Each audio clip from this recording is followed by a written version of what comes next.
আসসালামু আলাইকুম। গ্রোমো ট্রেডিংয়ে আপনাদের স্বাগতম। আমি এখানে আপনাদের পুরো লজিকটা দেখাই দিব কি জন্য আমি এন্ট্রি নিছি। একটু ওয়েট করেন, এন্ট্রিটা উইন হয়ে যাক। আচ্ছা, এইখানে আমার লজিক কি? লজিকটা এরকম। আমি একে তো আপ ট্রেন্ড, ছোট্ট একটা আপ ট্রেন্ড, এখানে এই জোনকে অনেক রেসপেক্ট দিচ্ছিল। আমি জানতাম এবার ব্রেক করবে, আমার 5 মিনিট যে স্ট্র্যাটেজি ওইটা আমি জানতাম এটা ব্রেক করবে। ব্রেক করাতেই আমি এন্ট্রিটা নিছি। মানে এন্ট্রি বলতে ব্রেকও করে নাই, আমি এখান থেকে একটা কনফার্মেশন পাইছি। দেন আমি 5 মিনিট আপে দিই একে তো এই হাইটা ও এইটা রিটেস্ট করে নাই। এই হাইটাকে ও যাবে দেখেন দিস একদম এখান কিন্তু এসছে, এখান থেকে ও ডাউনে গিয়েছে।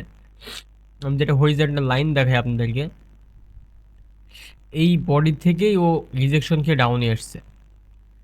তো আমার যে 5 মিনিট স্ট্র্যাটেজি, আমি জানতাম এটা ব্রেক করবে, ব্রেক করে দেন ও আপে যাবে, এই হাই পর্যন্ত এসে যাইতে পারে, এটা কনফার্মেশন ছিল। তারপরে এটা আপ ট্রেন্ড কখন থেকে 9:15 এর উপরে যাচ্ছে। এখন সকাল 10টা, 10:30-20-এর দিকে আমি এন্ট্রি পাইছি একটা সকাল সকাল। যাক আলহামদুলিল্লাহ, আজকের জন্য এইটাই এনাফ। কালকে ইনশাল্লাহ আবার দেখা হবে ইনশাল্লাহ আপনাদের সাথে।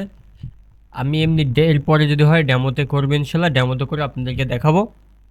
আজকে এই পর্যন্তই।